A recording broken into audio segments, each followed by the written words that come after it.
ಸರ್ಕಾರ ಅವತ್ತಿನ ಕುಮಾರಸ್ವಾಮಿ ಸಮಸ್ಯೆ ಬೆಳಕ ಮೂಲ ಕಾರಣ ಡಿ ಕೆ ಶಿವಕುಮಾರ್ ಎಲ್ಲ ಪ್ರತಿಯೊಬ್ಬ ಸಣ್ಣ ಹುಡುಗ ಗೊತ್ತೈತೆ ರಾಜ್ಯದಲ್ಲಿ. ಸುಮ್ಮನೆ ಪಾಪ ಸಿದ್ದರಾಮಯ್ಯ ಅವ್ರನ್ನ ಇದ್ರೊಳಗೆ ಅವ್ರ ಬಗ್ಗೆ ಸಪೋರ್ಟ್ ಮಾಡೋದಿಲ್ಲ, ಅವರಿಲ್ಲ ಅವರಿಗೆ ಈ ಥರಲ್ಲಿ ಗೊತ್ತು ನಾಲೆಜ್. ನಾ ಯಾಕಂದ್ರೆ ಮೇನ್ ಪರ್ಸನ್ ಇದ್ದಲ್ಲ, ನನಗೆ ಗೊತ್ತೈತಿ ಆ ಸರ್ಕಾರ ತೆಗೆದಾಗ ನಾನೇ ಇದ್ನವಾಗ ನನ್ನ ಜೋಡಿ ನಮ್ಮ ಮಿತ್ರ ಮಂಡಳಿ ಇತ್ತು, ನಾವೊಬ್ಬಲ್ಲೇ ಎಲ್ಲ ಕೂಡಿ ಸರ್ಕಾರ ಕೆಡೋದು. ಆದ್ರೆ ಮೇನ್ ಸ್ಟಾರ್ಟ್ ಮಾಡೋದು ನಾನು. ಆವಾಗ ಈಗಿನ ಮುಖ್ಯಮಂತ್ರಿ ಸಿದ್ದರಾಮಯ್ಯಗೆ ಆಪೋಸಿಟ್ ಸಂಬಂಧ ಇಲ್ಲ.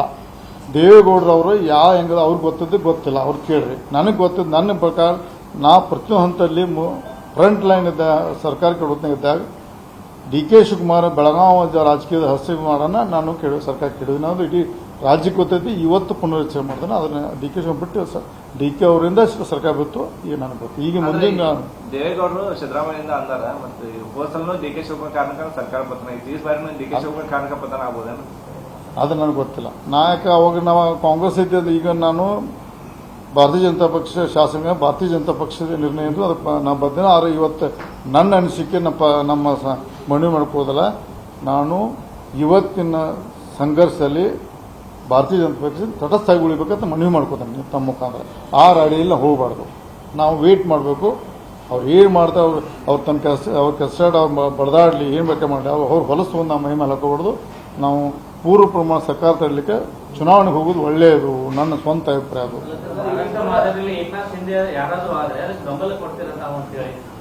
ನಾ ಎಲ್ಲ ಒಬ್ಬ ಸಮಯದಲ್ಲಿ ಈ ಅಂತ ಪರಿಸ್ಥಿತಿಯನ್ನು ಬಂದ ತಮ್ಮ ನಾಯಕತ್ವದಲ್ಲೇ ಈ ಮಂದಿ ತಗೊಂಡ್ ಬನ್ನಿ ಕಾಂಗ್ರೆಸ್ ಅಂತಂದ್ರೆ ಆ ನಾಯಕತ್ವ ತಾವು ವಹಿಸ್ತೀರಾ ಅಂತ ಹೇಳಿ ಕಾಂಗ್ರೆಸ್ ಬಿಜೆಪಿ ಸರ್ಕಾರ ಬಂದ್ಕೊಂಡು ರಮೇಶ್ ಜಾರಕಿಹೊಳಿ ನಿಮ್ ಜೊತೆ ನಾವು ಬರ್ತೀವಿ. ನಾ ಡಿ ಕೆ ಶಿವಕುಮಾರ್ ನಾವು ಒಪ್ಪೋದಿಲ್ಲ. ಡಿ ಕೆ ಒಪ್ಪೋ ಪ್ರಶ್ನೆ ಇಲ್ಲ ಜೀವನದಾಗ. ಅದು ದೇವ್ರ ಏನು ಬುದ್ಧಿ ಕೊಟ್ಟು ನೋಡ್ತಾನೆ ನಾವು. ಅವಾಗ ದೇವ್ರ ಕೊಟ್ಟು ಬುದ್ಧಿ ಕೊಟ್ಟು ವಿಚಾರ ಮಾಡಿ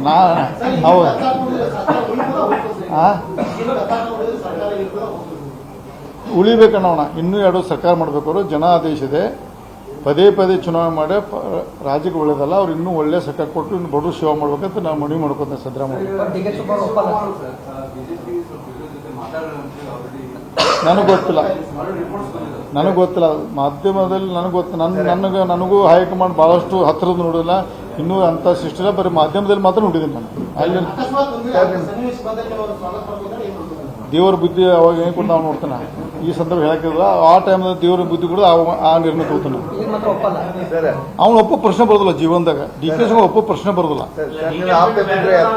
ಯತ್ನಾಳವ್ರನ್ನ ಮಾತಾಡಿದ್ರು ಸರ್, ಯತ್ನಾಳವ್ರನ್ನ ಮಾತಾಡಿದ್ರು ಸಿದ್ದರಾಮಯ್ಯ ಅವರು ಚೇಂಜ್ ಮಾಡಿದ್ರೆ ಸರ್ಕಾರ ಥಪ್ ಅಂತ ಬೀಳ್ತೈತೆ ಅಂತ ಸದನದಾಗ ಹೇಳಿದ್ರು. ಹಂಗೇನ್ರ ಆಗೋ ಚಾನ್ಸಸ್ ಇಲ್ಲ, ನನಗೆ ಗೊತ್ತಿಲ್ಲ. ನಾವು ದೇವರ ಪ್ರತಿಮೆ ಇವರು ಸರ್ಕಾರ ನಡೆಸಿ ಜನರು ತೂತು ಅನ್ಸ್ಕೋಬೇಕು. ಅವರು ಇನ್ನೂ ಎರಡು ಜನ ನಡಿಬೇಕು ಅವ್ರ ಸರ್ಕಾರ.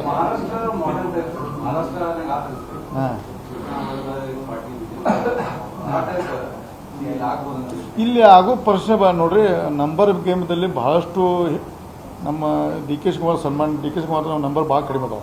ಸುಮಾರು ಟಿವಿಯಲ್ಲಿ 51 ವರ್ಷ ಇವತ್ತೇ ಚೀಫ್ ಮಿನಿಸ್ಟರ್ ನಾವು 51 ತೋರಿಸಿಲ್ಲ ನಾವು. ಸಾಧ್ಯ ಇಲ್ಲ 51.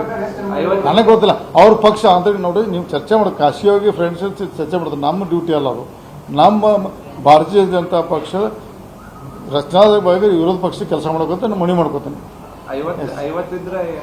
ಅದು ಮುಂದೆ ಸರ್ಕಾರ ಮಾಡ್ಕೊಳ್ಳಿ. 50 ಇದ್ರೆ ಮಾಡ್ಕೊಳ್ಳಿ. ಮತ್ತು ಇವಾಗ ನೀನೊಂದು ಯಾವುದೇ ಸೋಷಿಯಲ್ ಮೀಡಿಯಾ ಕೊಟ್ರೆ 55 D K Shivakumar, 60 BJP, 19 JDS ಮುಂದಿನ ಮುಖ್ಯಮಂತ್ರಿ ಡಿ ಕೆ ತೋಷ ಹಂಗಿದ್ರೆ ಮಾಡ್ಕೊಳ್ಳಿ. ನಾ ಟೆಕ್ನಿಕಲ್ ಆಗೋದು ನಿರ್ಭೀತ, ನಿಷ್ಪಕ್ಷಪಾತ, ವಿಶ್ವಾಸಾರ್ಹ ಸುದ್ದಿಗಳಿಗೆ ಮತ್ತೊಂದು ಹೆಸರಾಗಿರುವಂತ News18 ಕನ್ನಡ ಈಗ ಆಪ್ನಲ್ಲೂ ಲಭ್ಯವಿದೆ. ದಯವಿಟ್ಟು ಇಲ್ಲಿರುವಂತ QR ಕೋಡ್ ಸ್ಕ್ಯಾನ್ ಮಾಡಿಕೊಂಡು ಆಪ್ ಡೌನ್ಲೋಡ್ ಮಾಡೋದಕ್ಕೆ ಮರಿಬೇಡಿ. ನಿಮ್ಮ ಬೆಂಬಲ ಹೀಗೆ ಸದಾ ನಮ್ಮೊಂದಿಗಿರಲಿ. ಧನ್ಯವಾದ.